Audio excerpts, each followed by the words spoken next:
Hello everyone, कैसे हैं आप सभी लोग।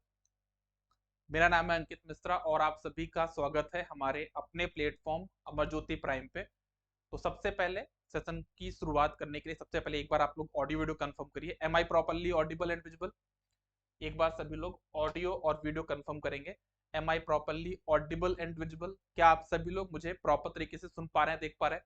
आज हम लोग यहाँ पे अपनी जो प्रैक्टिस सेशन का पहला सेशन हम लोग लॉन्च कर रहे हैं, जहाँ पे आज हम लोग जो पर्टिकुलर टॉपिक है हमारे ट्रांसफॉर्मर का ईएमएफ इक्वेशन, अगर आप पास्ट में कोई भी एग्जाम उठा के देखोगे, अगर 100 मार्क्स का क्वेश्चन हुआ है तो अगर आप उसमें देखोगे तो मैक्सिमम क्वेश्चन आपको यहाँ से देखने को मिले हैं। एक या दो क्वेश्चन तो हर एग्जाम में यहाँ से देखने को मिला है। मतलब अगर आप इस क्वेश्चन को, इस टॉपिक को एक बार पढ़ के इस सेशन को अगर आप अटेंड कर लेते हो तो आप ये मान के चलिए कि आगे चल के आपका एक क्वेश्चन तो आपका इस सेशन से हो जाएगा, है ना। मैंने हर एक तरह की वैरायटी की क्वेश्चन यहाँ पे लिए हुए हैं, ठीक है ना। चलिए ज्यादा टाइम को डिले किए बिना हम लोग क्लास को स्टार्ट करते हैं। हमारा जो पहला क्वेश्चन है आज के सेशन का, सभी लोग क्या करेंगे, क्वेश्चंस को देखेंगे और ट्राई करेंगे आंसर करने का, ठीक है ना। खुद से आंसर करने का ट्राई करिए, फिर मैं भी यहाँ पे सॉल्व करूंगा, प्रॉपर एक्सप्रेशन के साथ करेंगे, ठीक है ना। पहला क्वेश्चन आपके सामने ये है। क्वेश्चन बोला गया है a transformer having 1000 primary turns, मतलब कि आपको क्लियर बोल दिया गया कि N1 की वैल्यू कितनी है आपके पास 1000, प्राइमरी नंबर ऑफ टर्न्स कितने 1000, connected to 250 volt AC supply, मतलब आपको यहाँ पे V1 की वैल्यू भी दी हुई है, कितना आपका, that is 250। Okay, for uh secondary voltage of 400, मतलब कि आपका V2, मतलब सेकेंडरी साइड का जो वोल्टेज है ना V2, वो कितना दिया गया है, that is equal to how much, 400 volt. तो maximum the number of turns on secondary turn will be equal to, मेरे ख्याल से बड़ा सिंपल क्वेश्चन हो गया आपके पास ये तो, है ना। आपको डायरेक्ट ट्रांसफॉर्मेशन रेशियो का कॉन्सेप्ट सबको पता होगा, उसका यूज करके आप क्वेश्चन को सॉल्व कर लोगे। के की वैल्यू क्या होती है, that is V2 upon V1 equal to N2 upon N1, right. तो आप इसी को यहाँ पे पुट कर दो, आपका आंसर आ जाएगा। बड़ा सिंपल क्वेश्चन है। रोशनी ने आंसर भी है, क्या आंसर किया आपने, बी आंसर किया। चेक कर लेते हैं यहाँ पे, V2 की वैल्यू कितनी है आपके पास 400 अपॉन V1 की वैल्यू कितनी है, that is equal to 250 equal to N2 कितना है आपके पास यहाँ पे, N2 आपके पास है यहाँ पे कितना, चेक कर लीजिए, यहाँ पे N2 निकालना है आपको, और N1 कितना आपके पास, दैट इज इक्वल टू 1000। अब इसको आप सॉल्व कर लीजिए, कितना आंसर आ जाएगा सॉल्व करने पे, आपका जो सॉल्व कर लोगे तो आपका आंसर आएगा फाइनली यहाँ पे 1600, ठीक है ना। तो आपका जो करेक्ट आंसर होगा that will be B. Clear है चीज, बड़ा सिंपल क्वेश्चन था, ज्यादा कुछ कैलकुलेशन में था नहीं, बट तब भी हमने सॉल्व कर लिया। चलिए नेक्स्ट क्वेश्चन की बात करते हैं। ओके, नेक्स्ट क्वेश्चन की तरफ हम लोग बढ़ते हैं।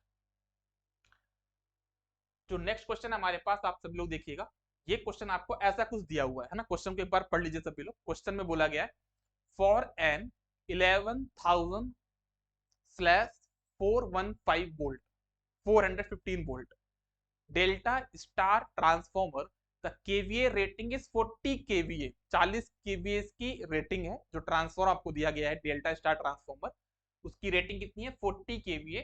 Find the low voltage side line current.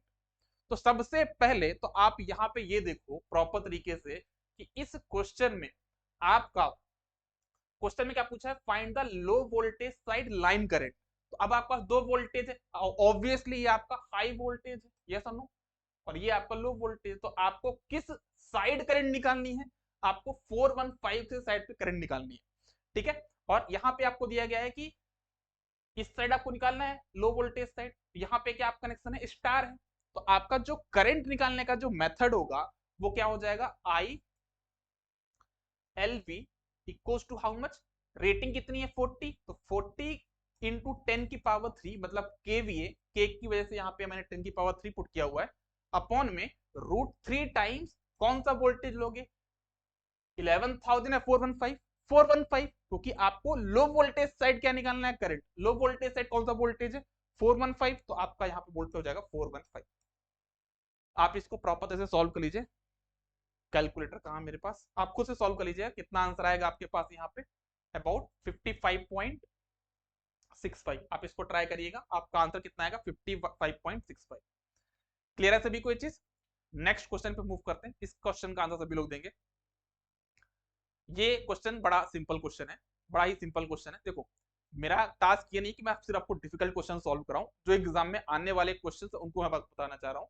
एक क्वेश्चन है, an isolation transformer has turns ratio. देखो आप ये समझना, ये इस प्रकार के ट्रांसफॉर्मर होते हैं कि भाई आपका प्राइमरी साइड का वोल्टेज भी उतना है, सेकेंडरी साइड का वोल्टेज इतना है, बस ये चाहते हैं कि बीच में एक आइसोलेशन मिल जाए, मतलब प्राइमरी का सर्किट सेकेंडरी के सर्किट से कांटेक्ट ना बनाए।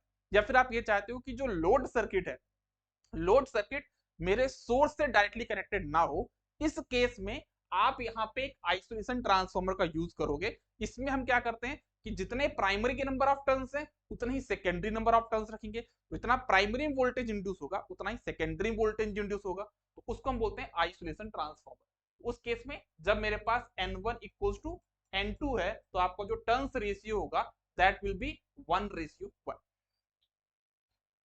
बहुत बढ़िया। नेक्स्ट क्वेश्चन है, ये कौन फोन कर रहा है भाई मुझे, एक मिनट रुकिएगा, मैं साइलेंट कर दूं फोन पहले। ये हो गया, ठीक है। नेक्स्ट इसका आंसर क्या हो जाएगा आपका सी। नेक्स्ट क्वेश्चन मूव करते हैं। इस क्वेश्चन का आंसर आप सभी लोग करेंगे। क्वेश्चन क्या है, which of the following is the most likely source of harmonics in a transformer. हमारे ट्रांसफॉर्मर में हमको देखने को मिलता है कि कभी कभी हार्मोनिक्स आ जाते हैं, या फिर मैं बात करूं कि हार्मोनिक्स कहीं पे भी आ सकते हैं, आपकी प्रिपरेशन में भी हार्मोनिक्स आ सकते हैं। तो हार्मोनिक्स आने का सबसे मेन रीजन क्या है? पहला ऑप्शन है पुअर इंसुलेशन, जो हम लोग इंसुलेशन लगा रहे हैं, जो खराब इंसुलेशन लगा दिया, क्या उसकी वजह से हमारा हार्मोनिक्स आता है। दूसरा है ओवरलोड, जो हम लोग सेकेंडरी पे लोड कनेक्ट करते हैं, अगर हम उसको ज्यादा करते हैं तो क्या उससे हार्मोनिक्स आ जाएगा। तीसरा है लूज कनेक्शन, अगर हम लोग कनेक्शन वगैरह जो कर रहे हैं अगर हमने उसको लूज कर दिया है तो क्या उससे हमको हार्मोनिक्स देखने को मिलेंगे। और चौथा है कोर का सेचुरेशन, अगर हमारा जो कोर है अगर वो सेचुरेट हो गया तो क्या उससे हमारा हार्मोनिक्स आएगा। सभी लोग सोच समझ के बताइए कि इसमें हमारा करेक्ट आंसर क्या होगा।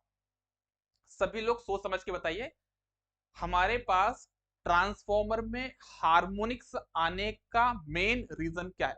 कुछ लोग बोलेंगे लूज कनेक्शन, तो ये लूज कनेक्शन आप करोगे ना तो उससे मैग्नेटो स्ट्रिक्शन फिनोमिना हो देखने को मिल सकता है ना, उससे हार्मोनिक्स तो नहीं आते। ओवरलोड से भी कहीं पे हार्मोनिक्स नहीं आता है।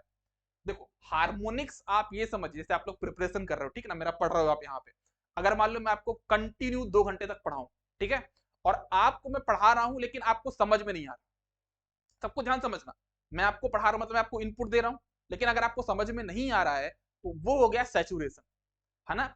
सैचुरेशन का मतलब ही क्या होता है कि आप इनपुट तो दे रहा है कोई, लेकिन आपका आउटपुट अगर कांस्टेंट हो गया, वही मेन रीजन होता है हार्मोनिक्स को इंटर करने का। मतलब हम लोग जो पढ़ाई कर रहे हैं वो क्या साइनोसॉइडल, ठीक है, मतलब उसमें कोई भी हार्मोनिक्स नहीं, क्योंकि मैं जितना भी इनपुट दे रहा हूँ आपको उतना समझ में आ रहा है, तो वो हो गया आपका साइनोसॉइडल अपना यहाँ पे प्रिपरेशन। लेकिन अगर मैं कोई चीज एक्सप्लेन कर रहा हूँ और आप उसको समझ में नहीं आई, उसी टाइम पे व्हाट्सएप पे एक मैसेज पॉपअप हो गया, तो आप वहां पे क्लिक कर दोगे, वो हो जाएगा हार्मोनिक्स, ठीक है ना। तो हमारे ट्रांसफॉर्मर में भी जो हार्मोनिक्स इंटर होती है ना वो कब होती है, सेचुरेशन के टाइम पे। सेचुरेशन मतलब क्या, जब हम लोग मैग्नेटाइजेशन करंट दे रहे हैं लेकिन हमारा फ्लक्स कांस्टेंट हो जाता है। जब आपने बीएच कर पढ़ा ना, जब आपने यहाँ पे बीएच कर पढ़ा था ये, है ना, तो यहाँ पे आपका कोर क्या हो चुका है, सैचुरेट हो चुका है ना। आप यहाँ पे कितना ही करंट बढ़ा लो लेकिन फ्लक्स आपका क्या एक तरीके से कांस्टेंट हो गया, ठीक है ना। तो इसको हम बोलते हैं this is the main reason of harmonics inter in our transformer. इसका जो करेक्ट आंसर होगा दैट विल बी डी, बिल्कुल करेक्ट आंसर है हमारा। जो करेक्ट आंसर होगा that will be core saturation. Core saturation की वजह से हमको अपने ट्रांसफॉर्मर में हार्मोनिक्स देखने को मिलता है।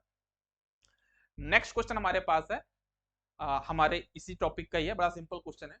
The two winding of transformer are, हमारे पास जो ट्रांसफॉर्मर में दो वाइंडिंग होती है ना, वो कैसी होती है। मैं पहले बात क्लियर कर दूं, ये शायद से क्वेश्चन कर्नाटका पीएससी में आया हुआ था और उन्होंने इसका आंसर गलत दिया हुआ है ना, उसको मैं बता देता हूँ, एक बार मुझे चेक करना पड़ेगा किस एग्जाम में आया, बट किसी एग्जाम में आया है और इसका आंसर गलत दिया हुआ था, क्योंकि उन्होंने यहाँ पे बोला था ऑटो ट्रांसफॉर्मर, बट यहाँ पे हमारे पास कुछ भी मेंशन नहीं किया, तो हमको उसके अकॉर्डिंगली आंसर करना है।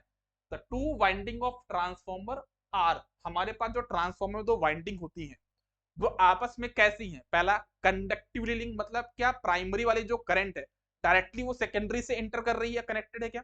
दूसरा है inductively linked, option C not linked at all, option D electrostatically linked. तो ये तो हमारे पास आंसर नहीं होगा, क्योंकि ये इफेक्ट हमको कब देखने को मिलता है? जब हमारे पास कैपेसिटेंस का इफेक्ट हो, राइट? जब कभी कैपेसिटेंस का इफेक्ट होता है तो हम ये कोई आंसर देखने को मिलता है।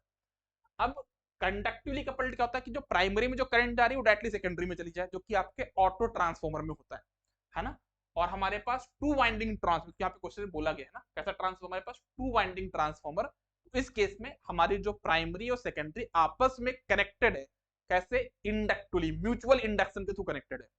वो आपका कंडक्शन के थ्रू कनेक्टेड नहीं है, दे आर कनेक्टेड और linked with induction, mutual induction, ठीक है ना? तो इसका करेक्ट आंसर हो जाएगा आपका बी।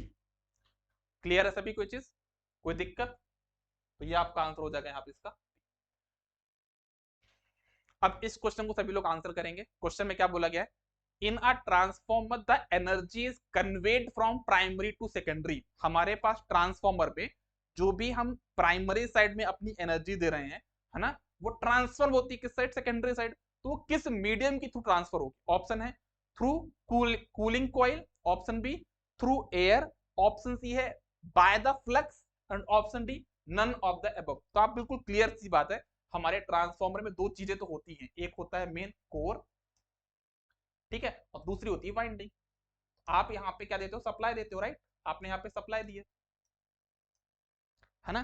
जब सप्लाई देखो तो यहाँ पे क्या क्रिएट होता है आपके पास? फ्लक्स। और ये फ्लक्स ही है जो कि प्राइमरी साइड से सेकेंडरी साइड आपके एनर्जी को ट्रांसफर कर रहा है, ठीक है ना? जो कि आपके कोर पे जो फ्लक्स फ्लो हो रहा है ना, तो इसका आंसर हो जाएगा बाय द फ्लक्स। हम लोगों ने ये बहुत क्लियरली समझा है, जो भी फ्लक्स एयर के थ्रू ट्रांसमिट होगा, है ना, मैंने आप लोग को ये बहुत क्लियर बताया था कि जो भी हमारा फ्लक्स एयर के थ्रू ट्रांसमिट होता है वो हमारा क्या कहलाता है? That will be called as, हमारा क्या होगा? वो लीकेज फ्लक्स। जो एयर के थ्रू होगा वो लीकेज फ्लक्स, और जो कोर के थ्रू होगा that will be called as आपका यूथफुल फ्लक्स। तो हमारा ये कौन सा फ्लक्स है? दैट इज यूथफुल फ्लक्स, जो कि कोर में आपका होगा। नेक्स्ट क्वेश्चन का आंसर करेंगे सभी लोग। इसका आंसर तो क्लियर होगा, क्या होगा आपका? Bye the flux. Next question. Question थोड़ा सा धीरे धीरे मैं हार्डनेस बढ़ाता जाऊंगा, है ना? तो इस क्वेश्चन को थोड़ा समझिएगा सभी लोग और कोशिश करिएगा सॉल्व करने का। मैं एक बार फिर से बता देता हूँ, जितने भी क्वेश्चन है इनमें किन्हीं भी क्वेश्चन में रॉकेट साइंस नहीं है। मैं एक बार चाहता हूँ कि आप इस क्वेश्चन को सॉल्व करो, खुद से सॉल्व करो, है ना? मैं चाहता हूँ आप लोग खुद से सॉल्व करिए करिए।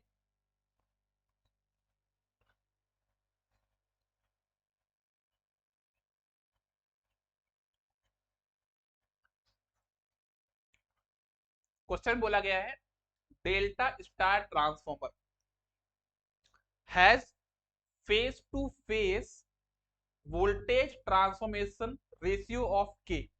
मतलब आपके पास कैसा ट्रांसफॉर्मर है? Delta star.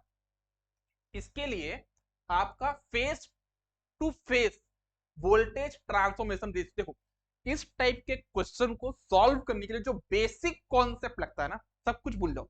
सबसे बेसिक जो कॉन्सेप्ट लगता है दैट इज कि आपको इतना पता होना चाहिए कि भाई स्टार कनेक्शन में वोल्टेज क्या होता है और डेल्टा कनेक्शन में वोल्टेज क्या होता है। बस इतना अगर आपको पता है ना, आप इस टाइप के क्वेश्चन को, किसी प्रकार के क्वेश्चन को सॉल्व कर सकते हो। जैसे स्टार कनेक्शन है, स्टार कनेक्शन सभी को पता है कि भाई हमारा जो फेस वोल्टेज होता है that is equal to VL by √3। Yes you know, yes, हमारा फेस वोल्टेज लाइन वोल्टेज का 1 बाय √3 टाइम्स होता है, और डेल्टा में हमारा फेस वोल्टेज लाइन वोल्टेज के बराबर होता है। अगर आपको इतना पता है तो इस टाइप का कितने भी क्वेश्चन आपको देखने को मिल जाए, चाहे 3 फेस का कितना भी डिफिकल्ट क्वेश्चन हो, आप उसको बड़े आसानी से सॉल्व कर लोगे। कैसे करोगे? देखो, सबसे पहले आपको देखना है कि भाई आपको कौन सा ट्रांसफॉर्मर दिया? Delta star transformer has a phase to phase voltage transformation of K, मतलब K P H, phase voltage K P H लिख दिया मैंने यहाँ पे। उसकी वैल्यू कितनी है यहाँ पे बोला गया है? Delta phase voltage upon star phase voltage. मतलब क्या बोला गया? पहले कौन सा लिया? प्राइमरी का, बाद में लिया सेकेंडरी का। तो मैं इसको बोलता हूँ आपके पास क्या? We delta 1 upon V delta we star V star 2। ये आपको KPH की वैल्यू यहाँ पे क्वेश्चन में दी हुई है। सुमित ने आंसर कर दिया, बहुत अच्छी बात है। देखते हैं क्या आंसर होगा। हालांकि मुझे लग तो रहा है कि आपने सही किया होगा, पर तब भी एक बार हम देख लेते हैं क्वेश्चन को प्रॉपर तरीके से। तो ये आपको दिया हुआ, ठीक है ना। अब क्वेश्चन बोला गया है line to line voltage ratio of star delta connection is. अब आपको यहाँ पे क्या पूछा गया है, स्टार डेल्टा। स्टार डेल्टा मतलब क्या, स्टार और डेल्टा। इसका जो हमको पता है वैल्यू क्या होगा, के पीएच निकालना, सॉरी लाइन टू लाइन निकालना। तो यहाँ पे क्या निकालना, लाइन टू लाइन। तो हमारा फॉर्मूला क्या होगा, प्राइमरी साइड मतलब V star line L1 upon V delta L2। ठीक है। अब आपको पता है कि ये लाइन वोल्टेज है स्टार का। स्टार में जो लाइन, अब इसको मुझे किस फॉर्म में कन्वर्ट करना है, फेज के फॉर्म में, है ना। तो इसको मैं कैसे लिखूंगा, ध्यान समझना सभी लोग। इसको मैं कैसे लिखूंगा, वी, है ना, स्टार में, तो इसको लिखूंगा वी स्टार PH1, है ना, अपॉन पीएच बस लिख देता हूं, इसको पीएच बस लिख लो, VPH अपॉन यहां पर हो जाएगा कितना, इसको आपको √3 करना पड़ेगा क्योंकि आपका यहाँ पे ये लाइन वोल्टेज है ना स्टार में, तो यहाँ पे √3 का मल्टीप्लाई करना पड़ेगा, अपॉन में यहाँ पे आ जाएगा V डेल्टा PH। अब आप देखो V delta PH upon V delta, ये इसकी वैल्यू क्या है 1 अपॉन के, इसकी वैल्यू क्या है 1 अपॉन के, राइट। तो आपका आंसर हो जाएगा कितना, √3 अपॉन के, ठीक है ना। तो इसका आंसर हो जाएगा आपके पास यहाँ पे डी। समझ में आया सभी को, कोई दिक्कत इस क्वेश्चन में, ठीक है ना। तो ऐसे आप क्वेश्चन को सॉल्व कर लो कि बस जो बेसिक कॉन्सेप्ट आपको चाहिए वो इतना ही लगेगा, है ना। 3 फेज ट्रांसफॉर्मर में अधिकतर लोगों को इस टॉपिक में दिक्कत जाती है, तो मैंने प्रॉपर तरीके से बताया, करके बताया कि कैसे आप क्वेश्चन को सॉल्व करो, ठीक है। चलिए नेक्स्ट क्वेश्चन मूव करते हैं। इसका आंसर हो जाएगा आपका D. D is the correct answer. इस क्वेश्चन को सॉल्व करिए। Increasing the number of turns of wire 1, sorry 1 नहीं, यहाँ पे ऑफ लिखा है, of secondary of transformer will. अगर आप नंबर ऑफ टर्न्स इंक्रीज करते हो सेकेंडरी में, उससे क्या होगा। अगर आप अपने ट्रांसफॉर्मर के सेकेंडरी में, मतलब N2 की वैल्यू आप क्या कर रहे हो यहाँ पे, इंक्रीज। अगर आप N2 इंक्रीज कर रहे हो तो सेकेंडरी साइड जो आपका EMF इंड्यूस होता है E2, that will go increase. वो आपका क्या हो जाएगा, इंक्रीज होगा। यस और नो, है ना। क्योंकि इसकी वैल्यू सबको पता ना कितनी होती है, इसकी वैल्यू क्या होती है 4.44 N2 BM into A into F, ये हमारे पास वैल्यू होती है।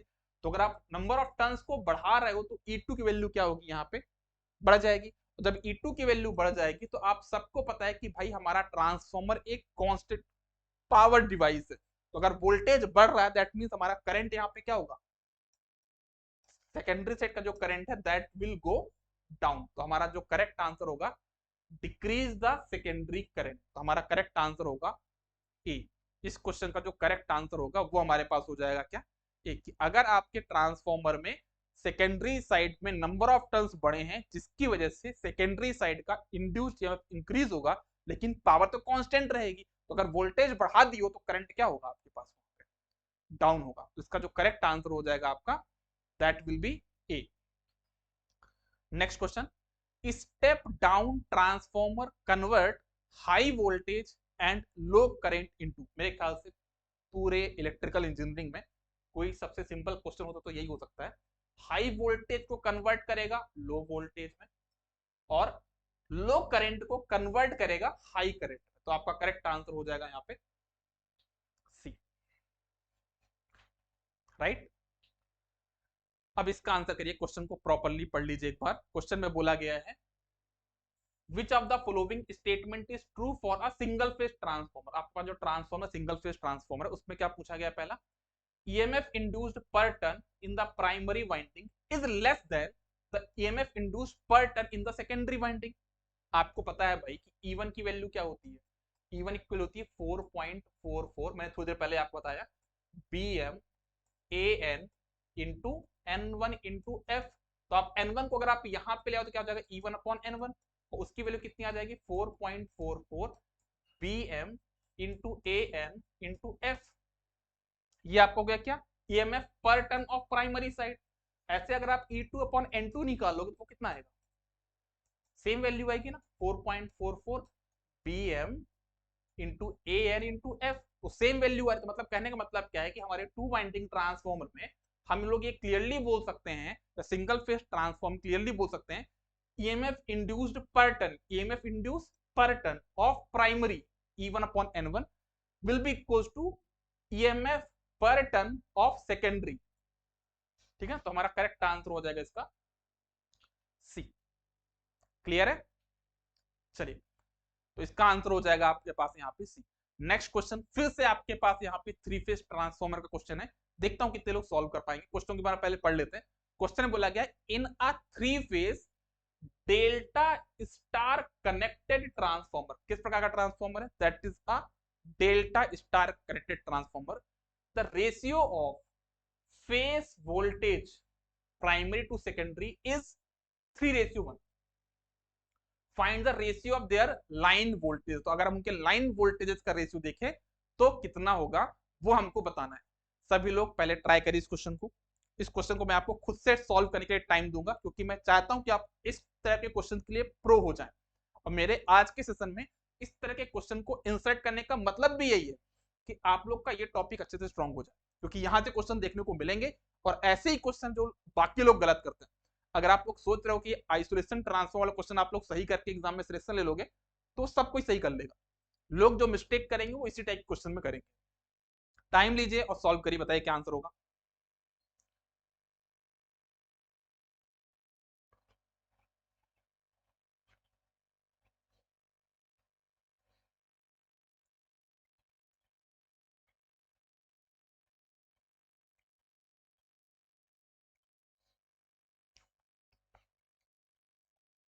सभी लोग आंसर करें फटाक से।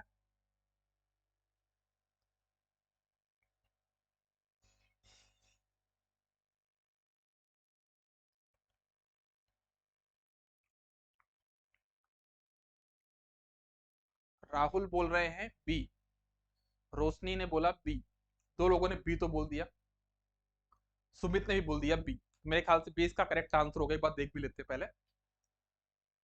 हाँ, 20 का करेक्ट आंसर है, बिल्कुल सही बात है, बहुत अच्छा कर रहे हो आप लोग, है ना। इस क्वेश्चन को अगर ध्यान से देखो तो आपके पास कैसा ट्रांसफॉर्मर है, डेल्टा स्टार ट्रांसफॉर्मर। ठीक है ना। इसमें बोला गया आपका रेशियो ऑफ फेज वोल्टेजेस, मतलब आपका प्राइमरी टू सेकेंडरी। तो आपका प्राइमरी साइड क्या है, डेल्टा, तो V delta PH upon V secondary side क्या है आपका स्टार।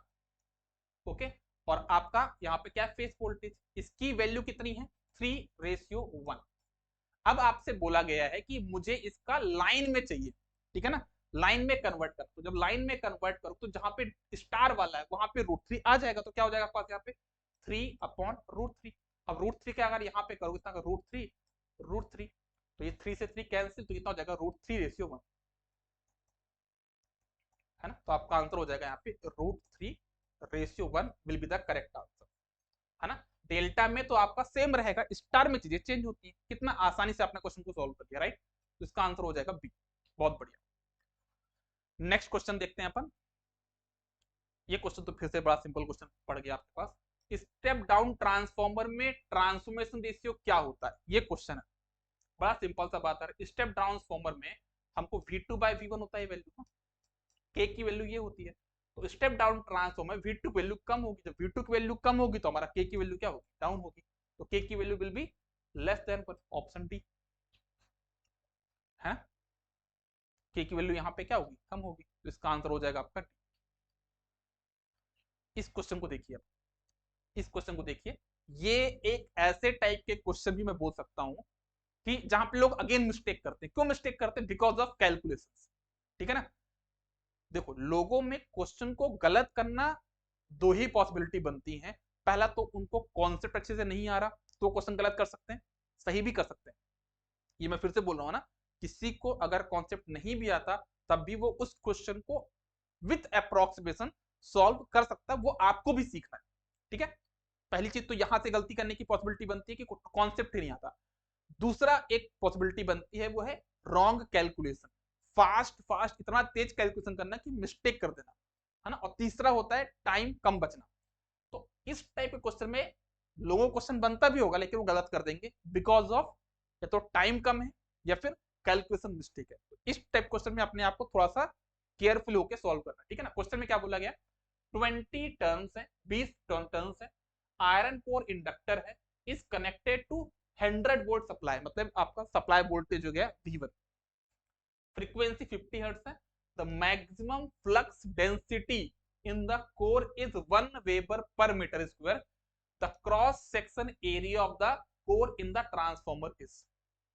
आप सबको पता है कि आपका E1 का वैल्यू कितना होता है, E1 इक्वल्स टू 4.44, आज ही मैंने बताया, BM into AN into F into N1। आपको निकालना है AN की वैल्यू, तो AN इक्वल्स कितना हो जाएगा, E1 कितना आपका 100 डिवाइड बाय सारी वैल्यूज डिवाइड करो, कितना हो जाएगा 4.44, BM कितना दिया आपके पास, अच्छा मैक्सिमम फ्लक्स दिया मतलब BM इंटू AN आपको दिया हुआ है कितना आपके पास इंटू 1, फ्रीक्वेंसी कितनी है 50, और नंबर ऑफ टर्न्स आपके पास कितने हैं, that are equal to how much 20। दो जीरो से दो जीरो कैंसिल हो गया है ना, यहाँ पे 5 है, तो 10 44, ठीक है 44 का डिवाइड करोगे कितना आ जाएगा, ये आई थिंक कितना ही आना चाहिए 0.022 सी, है ना, इतना ही आपका आंसर आना चाहिए। एक बार चेक कर लेते हैं आंसर क्या है इसका, C is the correct answer 0.022 metre square, ठीक है ना। तो ऐसे क्वेश्चन को आपको यहाँ पे थोड़ा सा सॉल्व करना होता है, ठीक है। नेक्स्ट क्वेश्चन है आपके पास यहाँ पे, a transformer is supplying a unity power factor load. आपका जो ट्रांसफॉर्मर है वो किसी लोड से कनेक्टेड है, बट बोला गया कि जो लोड है वो कुछ भी हो सकता है, लेकिन इस क्वेश्चन में बोला गया है कि लोड हमारे पास कैसा है, that is a unity power factor load. तो power factor on primary side will be, मतलब आपको सेकेंडरी साइड का पावर फैक्टर दिया हुआ है, प्राइमरी साइड का पावर फैक्टर यहाँ पे पूछा जा रहा है। तो कैसे क्वेश्चन को सॉल्व करोगे आप इस क्वेश्चन को, देखो फेजर ही बना लेते हैं, ज्यादा टाइम तो लगेगा नहीं मुझे बताने में। देखो मैं बता देता हूँ आपको प्रॉपरली, यहाँ पे ये आपके पास था V1, ठीक है, ठीक है, उससे आपका यहाँ पे 90 डिग्री पे आपको जो करंट होती है IM, यहाँ पे आपकी करंट आती है IM magnetising current, 90 degree lag करती है बिकॉज ऑफ इंडक्टिव नेचर, और यहाँ पे आपका सेम फेज में आपका φm आता है, ठीक है। तो ये आपका IM करंट है, ये आपका होती है कोर करंट IC, और इन दोनों का जो फेजर सम होता है that is your no load current I0। इतना तो आपको क्लियर हो गया। और φm से 90 डिग्री पे आपका E1 भी आता है और आपका E2 भी आता है, तो ये आपका E1 हो गया, यहाँ पे E2 हो गया। इन दोनों की जो हाइट है वो डिपेंड करती है कि स्टेप अप ट्रांसफॉर्मर कि स्टेप डाउन ट्रांसफॉर्मर। फिलहाल यहाँ पे हमको ज्यादा दिक्कत है नहीं, क्वेश्चन मेंशन किया भी नहीं गया, तो आप E1 E2 में किसी को भी ज्यादा रख सकते हो, दैट्स अप टू यू। अब बोला है कि आपका सेकेंडरी साइड का जो पावर फैक्टर है यूनिटी पावर फैक्टर है, यूनिटी पावर फैक्टर मतलब होता है कि resistive load, resistive load case में आपका सेकेंडरी साइड का वोल्टेज और सेकेंडरी साइड का करंट दोनों सेम फेज में होंगे। मान लो अगर मान लेते हो कि आपका V2 है, ठीक है, तो उसी के सेम फेज में आपका क्या होगा, यहाँ पे I2 होगा, यस और नो, यस। अब ये आपका क्या I2 है, ये आपका यहाँ पे क्या आ जाएगा I1 डैश, और इन दोनों का जो फेजर सम आएगा that will be your I1, तो ये आपका I1 आ गया, ठीक है। अब यहाँ पे I1 है, वो आप अगर यहाँ पे क्या निकालोगे, अब आप यहाँ पे निकालोगे E1, राइट। अब आप यहाँ पे निकालोगे E1, जब E1 निकालने जाओगे तो कितना भी करोगे इधर ही कहीं पे रहेगा, है ना, पूरा नहीं बना रहा हूँ मैं। यहाँ पे आप क्या जोड़ोगे I1 R1 plus I1 JX1, कुछ भी करोगे तो E1 आपका यहाँ कहीं पे आएगा। तो आपको क्लियर दिख रहा है कि भाई E1 लीड कर रहा है, E1 आपका लीड कर रहा है, और N1 I1 आपका लैग कर रहा है, तो भाई पावर फैक्टर क्या होगा आपके पास, करंट आपका लैग कर रहा है तो पावर फैक्टर क्या होगा आपके पास यहाँ पे, इसका आंसर हो जाएगा 0.95 लैग। देखो जीरो तो नहीं होने वाला, यूनिटी तो नहीं होने वाला, अब आपका आंसर लीड और लैग में होगा, तो आपका आंसर लीड तो नहीं हो सकता, तो आपका आंसर होगा 0.95 लैग। क्लियर है चीज, तो इसका जो करेक्ट आंसर हो जाएगा दैट विल बी ए, है ना, क्लियर है चीज। एक मिनट, इसका आंसर क्या दिया हुआ है? सी दिया हुआ है। सी कैसे होगा यार?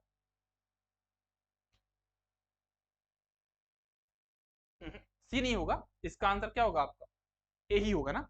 ए will be the correct answer, यहाँ पे गलत लिखा हुआ है, A will be the correct answer. ठीक है ना। चलो नेक्स्ट क्वेश्चन मूव करते हैं। क्वेश्चन क्या पूछा है? Which of the following is a symbol of potential transformer? इनमें से आपका पोटेंशियल ट्रांसफॉर्मर का सिंबल कौन सा है? चार तो सिंबल आपको दिए गए हैं, ये चारों ही आपके ट्रांसफॉर्मर के सिंबल है, बट आपको पता होना चाहिए कि इनमें से कौन सा सिंबल किस प्रकार का सिंबल है। ठीक है ना। तो अगर आप ये पहला वाला जो सिंबल देखो, क्योंकि आपका इस प्रकार बना हुआ है ना, क्योंकि इस प्रकार का सिंबल है, इसको मैं क्या बोलता हूं? ये मेरा किस प्रकार का ट्रांसफॉर्मर है? This is a two winding transformer. कैसा है? टू वाइंडिंग ट्रांसफॉर्मर है। Okay, this is my two winding transformer with with with air core. मतलब यहाँ पे कोई हमने कोर यूज नहीं किया, that is the air core, है ना। कैसा हमारे पास? With air core. तो ये हमारा हो गया एयर कोर ट्रांसफॉर्मर।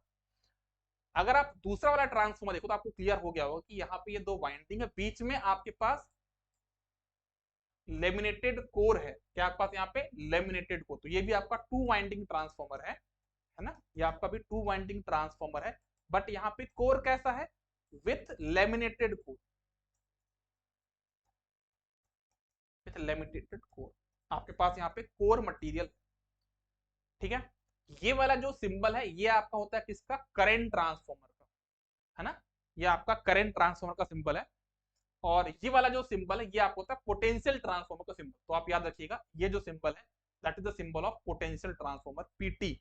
सीटी पीटी जो हम बोलते हैं, हालांकि मेजरमेंट का टॉपिक है, बट यहाँ पे तब भी मैंने आपको करा दिया। तो याद रखिएगा ये जो सिंबल है वो आपका पोटेंशियल ट्रांसफॉर्मर का सिंबल माना जाता है। तो इसका जो करेक्ट आंसर होगा that will be D. Next question देखते हैं।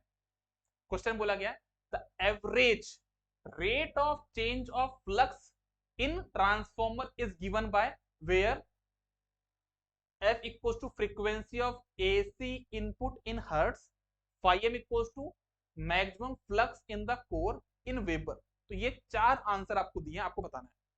आप सबको अगर पता हो ट्रांसफॉर्मर में जब हम लोग ईएमएफ इक्वेशन डिराइव कर रहे थे तो हम लोगों ने देखा था कि जो हमारा ई की वैल्यू होती है वो क्या होती है?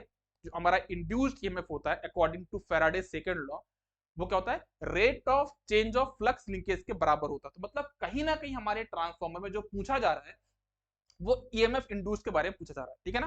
हालांकि ऑप्शन देख के भी आपको थोड़ा बहुत तो यहाँ पे चीजें पता चल रही होंगी, बट एक बात समझना कि भाई आपको जो पता है ना ई की वैल्यू होती है क्या?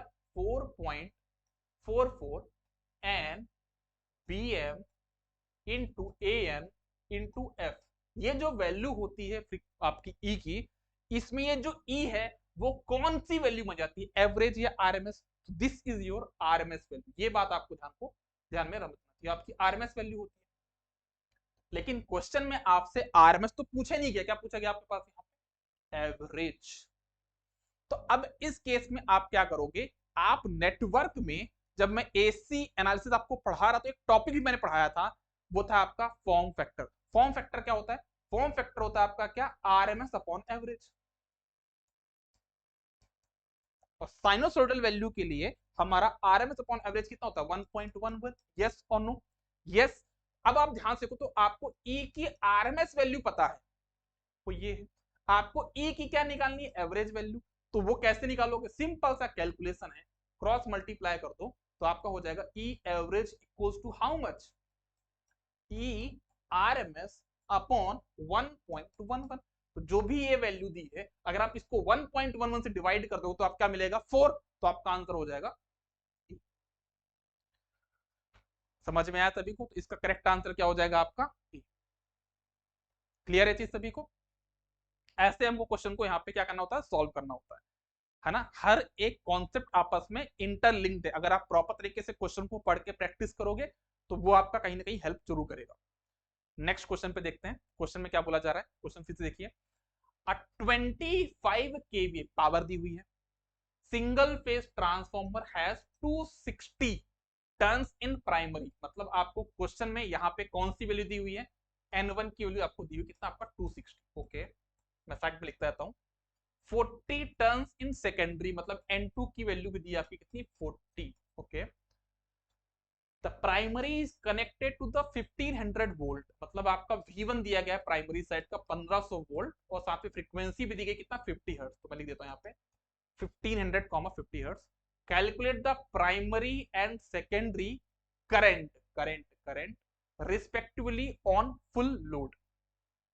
ठीक है, तो अब आपको यहाँ पे करंट निकालनी है, राइट। तो एक काम करो ना, आपको पहले ऑप्शंस देखो, आपको प्राइमरी साइड का वोल्टेज दिया है तो आप प्राइमरी वाली करंट बड़े आसानी से निकाल सकते हो। तो आप देखो चारों ऑप्शन में क्या प्राइमरी करंट की जो वैल्यूज हैं क्या कहीं पे सेम है, कोई भी सेम नहीं है। तो आप डायरेक्टली एक वैल्यू निकालो ना, उसी में पूरा आंसर आ जाएगा। तो आप I1 अगर आप निकालना चाहोगे तो I1 कितना हो जाएगा, कितना रेटिंग आपका 25 kV है, तो 25 इंटू 10⁻³ डिवाइडेड बाय √3 इंटू कितना वोल्टेज है आपके पास यहाँ पे प्राइमरी साइड का 1500। अब आप इसको सॉल्व कर लीजिए, है ना। जो आप इसको सॉल्व करेंगे तो कितना मिलेगा आपको पास यहाँ पे आंसर, तो यहाँ से कैंसिल हो जाएंगे तो 10 बचेगा। तो 250 डिवाइड बाय, है ना, √3 इंटू 15, तो कितना हो जाएगा 15 से अगर डिवाइड करते हैं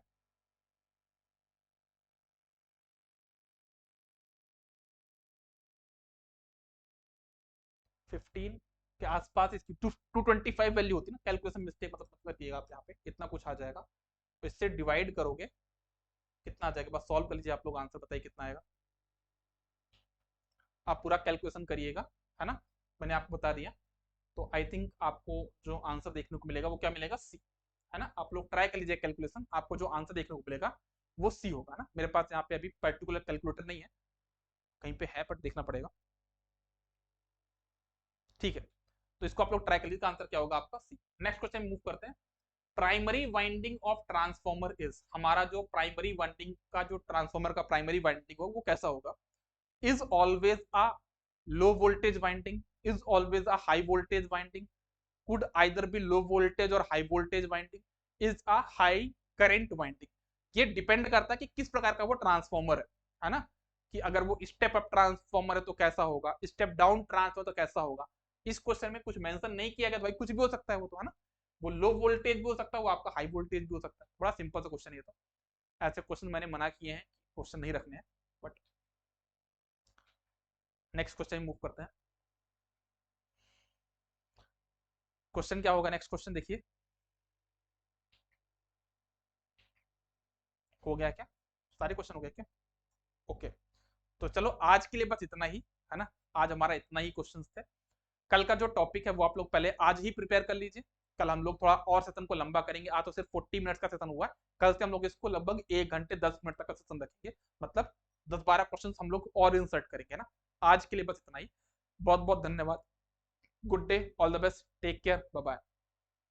ठीक है, जो भी आपने मैंने क्वेश्चन सॉल्व कराए एक बार आप लोग खुद से प्रैक्टिस करिए आज, है ना, आज खुद ही आप लोग 50 क्वेश्चन खुद से सॉल्व करिए, है ना। और जो डाउट आए इस टॉपिक से अभी रात में ही, है ना, रात का जो टाइम बचा हुआ अभी इसी टाइम पे आप लगभग 50 क्वेश्चन इसी टॉपिक के और सॉल्व करिए। तो आप ये मेक श्योर करिए कि मैंने तो आपको टॉपिक पढ़ाया हुआ अच्छे से, मैंने कुछ क्वेश्चन की प्रैक्टिस भी करा दी, 3 फेज के क्वेश्चन की प्रैक्टिस भी करा दी। अब अपने तरफ से आप भी कुछ अपने तरफ से मेहनत करके 40-50 क्वेश्चन सॉल्व करके इस टॉपिक को हमेशा हमेशा के लिए क्लोज कर दीजिए। मतलब ऐसा पढ़िए कि दोबारा इस टॉपिक में सिर्फ क्वेश्चन ही करना पड़े, वो भी एग्जाम में। घर पे बैठ के इस टॉपिक को तो कभी पढ़ना है और ना कभी आपको दोबारा इसके क्वेश्चन सॉल्व की जरूरत पड़े, ऐसा भी आपको ना करना पड़े। तो ऐसा कुछ आज करिए यहाँ पे ना। और टॉपिक वाइज क्वेश्चन सॉल्व कराने का पर्पज भी मेरा यही है कि आप लोग एक दिन पहले मैंने आपको टॉपिक सारे बता दिए, उन टॉपिक्स को आप पढ़िए, है ना, अपने तरफ से कुछ प्रैक्टिस भी कर लीजिए, फिर मैं भी प्रैक्टिस करा दे रहा हूँ, उसके बाद भी प्रैक्टिस कर लीजिए और उस टॉपिक को उसी दिन हमेशा के लिए क्लोज कर दीजिए। ठीक है, चलिए, good day, all the best, take care, bye bye.